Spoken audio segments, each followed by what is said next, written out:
많은 분들이 기초연금을 받을 수 있음에도 불구하고 주변 분들의 잘못된 정보 때문에 받지 못하시는 경우가 많습니다. 이 수급 자격 중 제일 중요한 기준은 바로 재산 기준인데요. 속 시원히 대답해드리고자 합니다.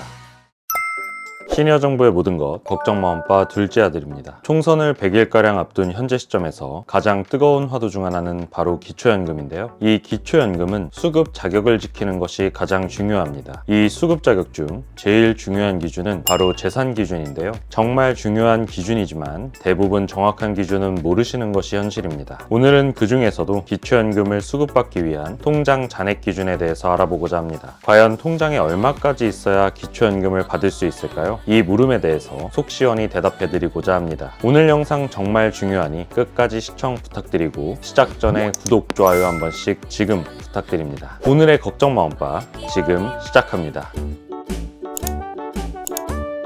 많은 분들이 기초연금을 받을 수 있음에도 불구하고 주변 분들의 잘못된 정보 때문에 신청조차 하지 않아서 받지 못하시는 경우가 많습니다. 통장 잔액도 마찬가지입니다. 많은 어르신께서 막연히 통장에 돈이 많으면 기초연금을 못 받는다고 생각하시는데요. 이처럼 자세한 수급 기준을 잘 모르시는 분들이 많습니다. 돈을 은행에 넣어두면 기초연금을 못 받는다는 말을 지인에게서 들으시고 은행에 가셔서 돈을 인출하신 후에 집에다 보관하신 분들 또한 있으신데요. 이처럼 기초연금에 대한 다양한 오해들이 있습니다. 기초연금은 2023년 현재 만 65세 이상 소득 하위 70%에게 지급되는 연금입니다. 단독가구 최대 32만 1,950원, 부부가구 최대 51만 5,120원이 지급되고 있습니다. 내년인 2024년에는 단독가구 최대 약 33만 4천원, 부부가구 53만 4천원으로 이상된다고 합니다. 꽤 쏠쏠한 금액이 아닐 수 없는데요. 이런 기초연금을 받을 수 있기 위해서는 기초연금 수급 기준의 충족이 굉장히 중요합니다. 기초연금 수급 기준 계산 시에는 통장 잔액, 보험금, 근로소득, 이자소득, 자동차, 부동산 등을 확인합니다. 그중 오늘은 특별히 은행에 예치된 예금에 대해서 알아보겠습니다. 먼저 자유입출금 통장은 3개월 동안의 평균 잔액을 기준으로 조사합니다. 여기서 평균 잔액인 점을 주의해 주셔야 합니다. 기초연금 신청하고 심사할 때 잠깐 빼놓은 것으로는 소용이 없습니다. 그리고 다음으로 적금이나 정기예금은 최종 잔액 또는 총 납입액을 기준으로 조사합니다. 은행 예금 조사는 1년의 상반기와 하반기로 나눠 2번 조사하고 있고 조사 때마다 수급 자격 조건에 미달하면 수급자에서 탈락할 수 있어 지속적인 관리가 필요합니다. 자, 이제부터는 과연 통장에 얼마까지 돈이 있어야 기초연금을 받는지 계산을 해보겠습니다. 아직 2024년에 소득 인정액이 나오진 않아서 2023년을 기준으로 계산해 볼게요. 1년 만기 정기예금 1억 원을 이자율이 5%라고 가정하고 기초연금 소득 인정액을 계산해 보겠습니다. 금융재산 1억 원을 소득으로 환산하면 2천만 원을 공제한 8천만 원에 소득 환산율 4%를 곱하여 320만 원이 됩니다. 이것을 월 평균 소득 인정액으로 바꾸기 위해 다시 12개월로 나눠주면 26만 6천 원이 됩니다. 그럼 이번엔 이자 소득도 계산해 볼게요. 이자 소득은 세금 공제 전 소득을 기준으로 적용됩니다. 그리고 기본 공제는 월 4만 원입니다. 따라서 정기예금 1억 원에 대한 연 5% 이자 소득은 월 37만 6천 원이 됩니다. 이렇게 얻은 금융재산 소득 인정액과 이자에 관한 소득 인정액을 더해주시면 1억 원짜리 정기 예금에 대한 소득 인정액을 구할 수 있습니다. 그러므로 둘을 더해주면 1억 원에 대한 소득 인정액은 64만 2천 원이 됩니다. 같은 방식으로 2억 원에 대한 소득 인정액은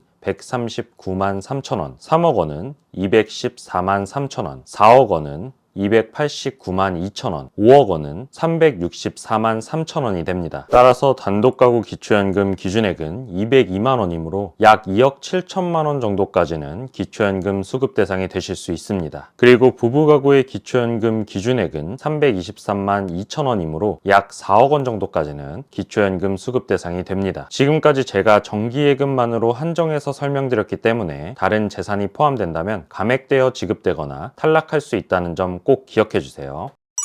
그리고 또 하나 중요한 사실을 알려드릴 텐데요. 우리 연빠님들 주택을 소유하고 있으면 못 받는다라고 오해하시는 분들 많습니다. 가장 많은 오해 중에 하나인데요. 기초연금의 소득 인정액 산정에서 재산 총액은 시가 표준액을 기준으로 산정하고 거주지별로 7,250만 원에서 최대 1억 3,500만 원까지의 재산에 대해 기본 공제도 됩니다. 그래서 평균 크기의 아파트 한 채를 가지고 계신다면 수급 대상이 충분히 될 수 있습니다. 그리고 이번엔 일반 재산이나 그 밖의 주의해야 할 사항에 대해서도 한번 살펴볼게요. 만약 어르신들이 3000cc 이상의 자동차를 소유하고 있지 않고 골프 회원 등과 같은 고급 회원권을 소유하고 있지 않다면 기초연금을 받을 가능성이 더 커집니다. 기초연금을 받지 못하는 이유 중 많은 경우가 고급 승용차나 고급 회원권을 소유하고 있는 경우입니다. 꼭 주의해 주시기 바랍니다. 그리고 기초연금 자격의 경우 해외 체류 기간이 60일 이상일 경우 탈락이 될 수 있으므로 꼭 장기간 해외 체류 시 체류 일자에도 주의하셔야겠습니다.